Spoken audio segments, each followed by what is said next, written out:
عورتوں پہ ہاتھ اٹھایا جاتا ہے, جو عورتوں کو مارا جاتا ہے, میاں مار. تو مجھے بتائیں کیا اجازت ہے, ہمارے شریعت میں اجازت ہے کہ میاں بیوی پہ ہاتھ اٹھا سکتا ہے؟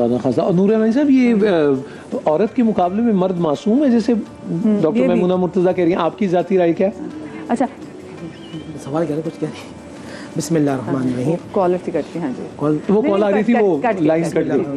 دیکھیے قرآن مجید فرقان حمید میں جس طرح میں نے بہن نے سوال کیا, یہ پوری آیت جو میں نے پڑھی, الرجال قوامون علی النساء واضربوہن, یہاں جو لفظ آتا ہے وہ یہ ہے کہ اگر عورت بدکاری کرے اسے ڈرانے کے لیے تعدیباً, ڈرانے کے لیے مسواک جیسی لکڑی کے حوالے سے, وہ بھی چہرے پہ نہ ہو. ہاں بدکاری, اور بدکاری سے مراد تو بہت بڑا یہ لفظ میں نے بدکاری کے علاوہ اسٹریٹ اوے ہی آپ نے یہی لفظ استعمال کیا. بدکاری کے علاوہ شریعت میں مارنے کا حکم نہیں ہے, بلکہ اللہ کے نبی صلی اللہ علیہ وآلہ وسلم نے جو آخری خطبہ دیا اس میں 3 مرتبہ فرمایا کہ اے اللہ کے بندو, اللہ کی بندیوں کے حقوق کے حوالے سے ڈرو جو تمہارے گھروں میں. اور یہ کہنے میں کوئی آر نہیں ہے کہ اس سے زیادہ بزدل اور بغیرت شخص کوئی نہیں ہو سکتا جو اپنی اہلیہ پر ہاتھ اٹھائے یا خدا نخواستہ مظالم ڈھائے. یہ بات بالکل ایسا ہی ہے. یہ تمام جو اما خدیجہ رضی اللہ تعالی عنہا ہیں, دیکھیں ان کا انداز کیا ہے. اصل میں ایک بڑا مسئلہ ہے ابھی جو آپ لوگ کی بات چل رہی تھی انور بھائی, ہماری جو ایک حقیقت ہے نا, اب اس کو بھی تسلیم کرنا ہوگا.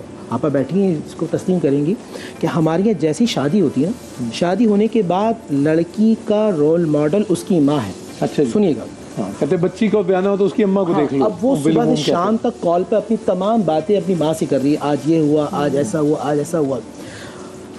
ماں بھی آج کی عورت ہے نا, یہاں سے فتنے جنم لیتے ہیں. بات سمجھیے گا, بچی کی رول ماڈل حسن حسین کی ماں ہونی چاہیے. کیا کہہ رہے ہیں آپ کا مطلب ٹیلی فون نے بھی مسئلہ پیدا کر دیا, ہر وقت کی بات کر سکتے ہیں. بچی کی ماں جو ہے نا, بچی جو ہے اس کی اگر بی بی فاطمہ رضی اللہ تعالی عنہا کا اگر کانسیپٹ ہوگا تو مشکل حالات ہوں, 3 دن سے روزے کا پیکر ہے نا, 3 دن سے روزے ہیں, مانگنے والا آ رہا ہے اور وہ ان کو دیتی جا رہی ہے, مانگنے والا آ رہا ہے. بچے کے رول ماڈل حسن حسین کے والد ہونے چاہیے نا. کال ایک ہے جی ہمارے ساتھ, عتیق الرحمان صاحب کراچی سے. السلام علیکم عتیق صاحب, کیسے مزاج ہیں؟ الحمدللہ. جی عتیق صاحب کیا پوچھنا چاہیں گے یا کیا کہنا چاہیں گے؟ گھر میں سب خیریت ہے نا؟ اللہ کا شکر, ٹھیک ٹھاک. بٹ ٹی وی کی آواز بند کر دیں آپ, ہم سے کر لیں بات, پھر آسانی ہو جائے گی. ہم پوچھنا چاہتے ہیں جی, خامد نے بیوی کو طلاق دے دی تھی زبانی 5-4 دفعہ. 5-4 دفعہ؟ ہاں جی. اچھا جی, یہ آپ تو نہیں ہے نا؟ نہیں جی نہیں. اچھا جی ٹھیک ہے. اب وہ صلح کرنا چاہتے ہیں, اس کا کیا حل ہے جی؟ اچھا فقہ اگر آپ بتا دیں, کیونکہ مختلف فقہوں میں مختلف اپروچ ہے اس کی. لیکن یہ بتا دیں وہ گھر بسانا چاہتے ہیں کہ نہیں, وہ اللہ بھی ڈھونڈ لیتے ہیں اپروول, یہ بھی ایک ہے مسئلہ. چلیں بہت شکریہ جی. میرا کوئی دوست ان کے ہیں, لیکن 4-5 دفعہ ہی کہہ دیا انہوں نے, تو 3 بھی نہیں. اس سے میں کہا ہوگا یوں. اچھا مجھے کسی نے کہا کہ اس کے علاوہ خوشی سے کون دیتا ہے ویسے؟ ہاں ریٹن میں نہیں, زبانی ہے. ایک وہ غصہ کہ جس میں انسان اپنی عقل میں نہ رہے, اس میں اگر وہ طلاق کہہ رہا ہے تو فقہ جعفری کے مطابق طلاق. فقہ جعفریہ کے مطابق جی جی. اور فقہ جعفری کے مطابق جو طلاق ہے, اس طلاق کے اپنے معاملات ہیں. مثال کے طور پر 2 عادل گواہوں کے سامنے ہونی چاہیے, طلاق کے لیے بھی گواہ چاہیے. صحیح. طلاق بھی بغیر گواہوں کے, مطلب پوری ڈسکریجمنٹ کی پوری کوشش ہے کہ گھر بسے. جی جی. پھر اگر ایک خاتون اپنے مخصوص ایام میں ہے تو اس میں وہ طلاق کا صیغہ جاری نہیں ہو سکتا, اور وہ طلاق کا صیغہ ایک خاص صیغہ ہے کہ جو جاری ہوگا, اور زچگی کی صورت میں بھی نہیں ہوگا. مذاق میں بھی فقہ جعفری کے مطابق نہیں ہے, کسی نے مذاق میں کہہ دیا. اچھا طلاق ایک نشست میں 3 طلاقیں نہیں ہو سکتی, یعنی ایک طلاق ہوگی, وہ بھی چانس مارجن آپ کے, اس کے بعد ایک عدت ہے, عدت گزارنی ہوگی. عدت میں اللہ سبحانہ وتعالیٰ نے ایک موقع دیا ہے کہ ریکنسائل کرنے کا, بغیر نکاح کے پیچ اپ کر لیں. عدت میں تو نکاح کرنے کی ضرورت نہیں ہے. صحیح ہے. عدت کا زمانہ گزر جائے تو پھر ہی ایک طلاق کاؤنٹ ہوگی. ابھی ایک طلاق ہوئی ہے. اچھا اس کے بعد فرض کیجیے کہ عدت کے بعد بھی کیا موقع ہے, تو جی نکاح کر لیجیے دوبارہ. جب نکاح کر لیں گے تو پھر دونوں شوہر زوجہ بن گئے. ابھی یہاں پر کوئی حلالے کا تصور ہمارے اس طرح سے نہیں ہے.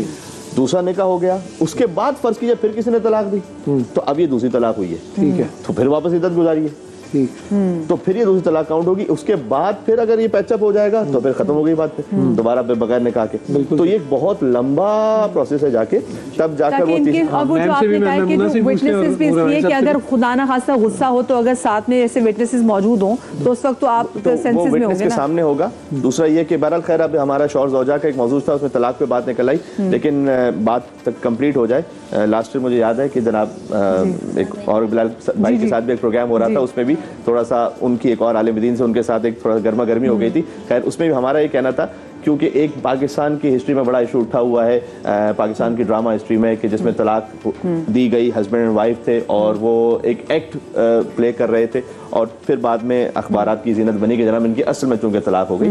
تو اس پہ ہم تو اس بات کے قائل نہیں ہیں. اس پہ ہمارا سوال یہ ہے کہ اگر ڈرامے میں طلاق ہو جاتی تو کیا ڈرامے میں نکاح بھی ہو جاتا ہے؟ جی وہ کتنا بڑا ہوا بن گیا تھا. ڈرامے میں نکاح ہو جائے گا تو پھر تو پاکستان کی ہسٹری میں پتہ نہیں کتنے ہسبینڈ وائف ہیں کہ جس کے ساتھ انہوں نے ڈرامے میں پلے کیا.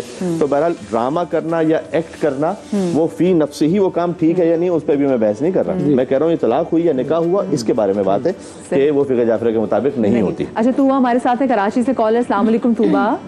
السلام علیکم مدیاتی، کیسی ہیں آپ؟ وعلیکم السلام، میں بالکل ٹھیک. توبہ کیا پوچھنا چاہیں گے؟ خیر مبارک. اور مجھے آپ سے ایک سوال کرنا ہے. میری شادی ہونے والی ہے مدیاتی، تو نا نکاح عید کے بعد انشاءاللہ.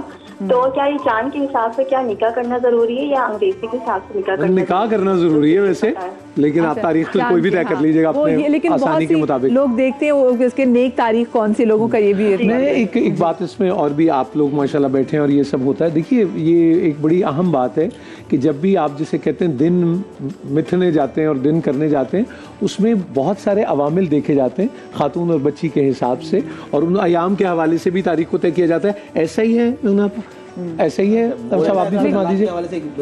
جی یہ اس پہ کلیئر لے لیں. جی رام صاحب ایسے ہی ہے جی مون اسکارپیو جب ہوتا ہے قمر اقرب جس کو کہتے ہیں، اس میں بہتر ہے کہ نہ کریں نکاح، اس کے کچھ اور اثرات. لیکن آپ وہ ڈیز کو لڑکی کے کنوینئنس کے ساتھ آپ ڈیٹ رکھتے ہیں نا، ہال تو بات کی بات ہے. ایبسولوٹلی. اور یہاں پر نکاح کی بات ہو رہی ہے، اور نکاح کے جیسے کہ بھی بات کی گئی کہ جیسے مسجد میں کسی مقدس مقام پر ہو جائے، اور ویسے بھی جو ولیمہ ہے اس کو بھی اسراف کی حد میں نہ ہو. بالکل بھی.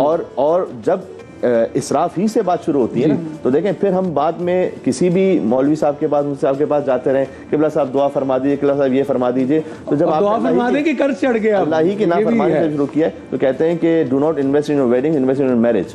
کہ آپ شادی کی تقریب میں اپنا انویسٹمنٹ نہ کریں، آپ شادی کے معاملات میں اپنا انویسٹ ان یور ایجوکیشن. آپ کچھ کہنا چاہ رہے تھے؟ کیوں اگر یہ حنفی ہے تو اس حوالے سے میں بتاؤں گا. جی دیکھیں احناف کے نزدیک طلاق کی 3 قسمیں ہیں. جی طلاق حسن، طلاق احسن، طلاق بدعہ. اچھا جی. سب سے تیسری کون سی کہی؟ طلاق بدعہ یا طلاق بدعت. اچھا طلاق بدعہ. ٹھیک ہے. طلاق حسن، طلاق احسن، طلاق بدعہ. احناف اس چیز کو کہتے ہیں کہ اگر بنانے کی بات کی جائے قرآن میں، امام ابو حنیفہ کے مقلد جو ہیں، وَإِنْ خِفْتُمْ شِقَاقَ بَيْنِهِمَا فَبَعْثُوا حَكَمًا مِنْ أَهْلِهِ وَحَكَمًا مِنْ أَهْلِهَا. قرآن کی آیت کے تحت اگر جھگڑا ہو جائے تو ایک حکم یہاں سے، کچھ لوگ سمجھدار یہاں سے بٹھائے جائیں اور کچھ لوگ وہاں سے بٹھائے جائیں. اگر دل میں محبت ہوگی اللہ تعالیٰ ان کے دلوں کو جوڑ دے گا. ان اللہ کان علیما خبیرا، اللہ تعالیٰ بہت زیادہ علم اور خبر رکھتے ہیں. کاؤنسلرز کہتے ہیں. اس کے بعد بھی نہیں ہو رہی، ٹھیک ہے، تو پھر احناف یہ کہتے ہیں کہ پھر آپ ان کے طہور میں پاکی کے ایام میں ایک طلاق دیں. ٹھیک ہے، ایک طلاق دیں. 3 یعنی کہ مہینے گزریں گے پاکی کے، اور پھر طلاق ہو جائے گی، طلاق رجعی. اگر مرد اور عورت دوبارہ رجوع کرنا چاہتے ہیں، ذہن میں رکھیے گا، ٹھیک ہے، تو جیسے ہی اس کے بعد تجدید نکاح کر لیں، اور اگر دوران عدت دوبارہ چاہتے ہیں تو رجوع کر لیں صرف، تو دوبارہ وہ ایک ساتھ رہ سکتے ہیں. اچھا جی، اب ایک طلاق ہو گئی. اب طلاق مرتان فإمساک بمعروف او تسریح بإحسان. اب آپ نے 2 طلاق دے دی. اب پھر قرآن یہ کہتا ہے کہ فإمساک بمعروف او تسریح بإحسان، کہ چاہو تو رکھ لو، چاہو چھوڑ دو. فإن طلقا فلا تحل له، اگر تم نے 3 طلاق دی، لا تحل له من بعد حتى تنكح زوجا غيره، اب تمہارے لیے وہ عورت حرام ہے، حلال نہیں. اچھا لیکن نور بھائی جیسے وہ بھائی کی کال آئی تھی، وہ کہتے ہیں کہ 5 دفعہ منہ سے کہا لکھا کچھ نہیں تو نہیں ہوا. اس میں تو پھر چونکہ فیملی کورٹس بھی انوالو ہیں، یونین کاؤنسل بھی انوالو ہے. لیکن یہاں میں آپ کو ایک اور بات بھی آپ کی طرف میں جانا چاہ رہا ہوں، کیونکہ آپ نے تشریف لے کے جانا ہے. ہمارے ڈراموں نے بھی بڑا مسئلہ کیا، کیونکہ اینگل اس نے کیا یہ، میں تمہیں 1 2 3 زوم بھی کیا، 3 بار وہ ہو گیا. تو اب سوال یہ ہوتا ہے کہ بھئی یہ کیا ہو گئی نہیں ہوئی. لیکن میں بڑی کمیل بھائی کی بات سے بڑا اتفاق کرتا ہوں. دیکھیے وہ لوگ بہت بھلے اور اللہ کو بہت ہی پسند ہوتے ہیں جو میاں اور بیوی میں مصالحت کی کوشش کرتے ہیں، اور انتہائی ناپسندیدہ لوگ ہیں جو غلط فہمیاں پیدا کرتے ہیں اور گھر توڑنے کی کوشش کرتے ہیں. سر بسم اللہ. تھوڑا سا ایک جو ہے نا وہ مزاح نما ایک بات یاد آئی کہ لیکن یہ حقیقت ہے کہ ایک ماڈرن زمانے میں آج سے 20-30 سال پہلے کی باتیں پوچھا گیا تھا ایک مفتی صاحب سے، بہرحال کوئی بھی تھے وہ، کہ کیا ہسبینڈ اور وائف ان کے جو ڈبل بیڈ ہوتے ہیں کیا وہ شیئر کر سکتے ہیں نہیں کر سکتے ہیں؟ تو انہوں نے کہا کہ نہیں، چونکہ یہ اس زمانے میں مثال کے طور پر رسول اللہ صلی اللہ علیہ وسلم کے زمانے میں اس طرح کا کانسیپٹ نہیں تھا، تو یہ تو ایک بدعت ہے کہ یہ اس طرح سے نہیں ہو سکتا، آپ نے الگ رہنا۔ تو پھر ایک عالم دین تو انہوں نے تبصرہ کیا کہ جو شوہر اور زوجہ کو ایک ساتھ نہ دے سکے وہ دو مسلمانوں کو ایک ساتھ کہاں دے گا؟